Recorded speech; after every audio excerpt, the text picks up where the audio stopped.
একজন রাষ্ট্রবাদী প্রচারককে এখানে প্রার্থী করেছেন, তিনি ভারতীয় জনতা পার্টির রাজ্যের প্রাক্তন সভাপতি।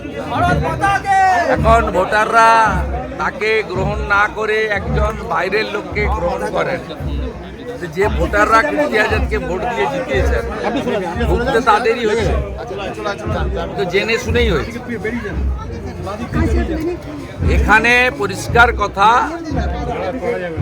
এসআইআর হলে এরা যেভাবে অবৈধ ভোটে জিতেছে, যেভাবে মন্তেশ্বর থেকে শুরু করে নানা জায়গায় যে কায়দাতে এরা জিতেছে, যাদের ভোটে জিতেছে, এসআইআর যদি ঠিকঠাক মতো হয় এদের সকলেরই কপালে প্রাক্তন লেখা আছে, এটা আমি বলতে পারি।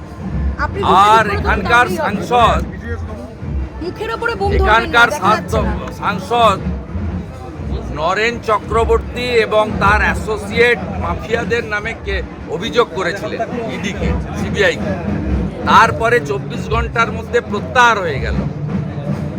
কি এমন গোপন চুক্তিতে হয়েছে, আমি শুধু নাম না করেই বলবো, যিনি চিঠি লিখেছিলেন তিনি মাসে 25 লাখের রফা করেছেন, আর যার সঙ্গে রফা করেছেন তিনি ডেলি 1 কোটি করে তোলেন, একটা বড় অংশের টাকা ভাইপোর কাছে পাঠান। আমরা হিংসাত্মক হতে পারি না। আমরা কেউ ইট পাথর ছুঁড়লে তাকে তৎক্ষণাৎ আরো বড় পাথর ছুঁড়ে রক্তাক্ত করতে পারি না, কারণ আমাদের ধর্ম এগুলো শেখায় না। কিন্তু আমরা আজকে সংখ্যায় কমে যাওয়ার জন্য এবং আমাদের একতা বিভিন্নভাবে নষ্ট হয়ে যাওয়ার জন্য আজকে আমরা দুই বঙ্গে, পূর্ববঙ্গে এবং পশ্চিমবঙ্গে হিন্দুরা, হিন্দু ধর্ম, হিন্দু সংস্কৃতি, হিন্দু দেবদেবী, মঠ মন্দির, আমরা আজকে কার্যত বিপন্ন হচ্ছি। এই জায়গায় দাঁড়িয়ে আমি উদাহরণস্বরূপ বলবো, বিভীষিকাময় দেশভাগ আজকে বাংলাদেশের হিন্দুদের, আগের পূর্ব পাকিস্তানের, আমাদের প্রায় শেষ করে দিয়েছে। 33% হিন্দু সম্বলিত বাংলাদেশে আজকে 7% হিন্দু। আজকে বাংলাদেশে মঠ মন্দিরের অস্তিত্ব থাকে না।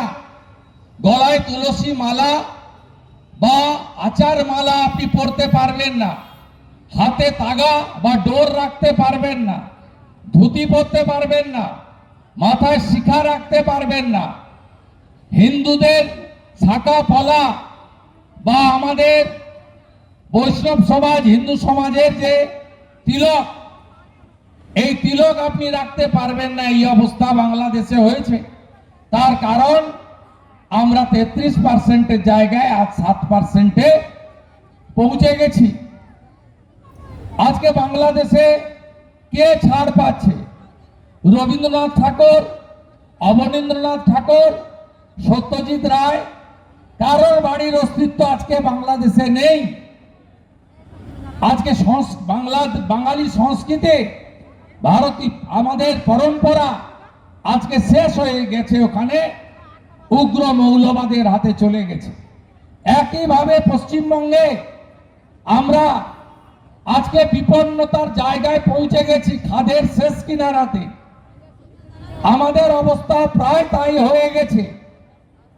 আমরা বঙ্কিমচন্দ্রের পড়েছিলাম ব্রিটিশ আমলে, লালগোলা মুর্শিদাবাদে মা কালীকে শিকল পরানোর কথা। আজকে আমরা কাকদ্বীপে মা কালীকে চোর ডাকাতরা, লুটেরারা যে প্রিজন ভ্যানে ওঠেন, যে জায়গাটা পার্থ অর্পিতা কেষ্টমণ্ডলের থাকার কথা, সেখানে মা কালীকে তোলা হলো কাকদ্বীপে। দেখেছেন কখনো? ঠাকুরকে, কালী ঠাকুরকে মুন্ডচ্ছেদ করেছে, তারপরে প্রিজন ভ্যানে তুলে নিয়ে যাচ্ছে। পূজিত ঠাকুর, যার প্রাণ প্রতিষ্ঠা করেছেন পুরোহিত, যার ঘটোত্তোলন হয়েছে, কোথায়, কোন রাজ্যে আমরা বসবাস করি? কেন বলুন তো? 1951 জনগণনা, আমরা 85, 2011 শেষ জনগণনা আমরা 72, 27 সালে জনগণনা শুরু হবে। 31-এ রেজাল্ট আমার মোবাইল ফোনে রেকর্ড করে রেখে দেন আমার কথা, পশ্চিম বাংলার হিন্দু জনসংখ্যা 65-র নিচে নামবে। আর এই রকম চলতে থাকলে সেকুলারিজমের নামে, ধর্মনিরপেক্ষতার নামে, ধর্ম যার যার উৎসব সবার, আমাদের ধর্মকে কালচারাল প্রোগ্রামে পরিণত করার নামে আমরা 41 সালে মুর্শিদাবাদ মালদার মতো সংখ্যালঘু হয়ে যাব, অর্থাৎ আমরা 50-এর নিচে নেমে যাব। তখন সেকুলারিজম চলবে না।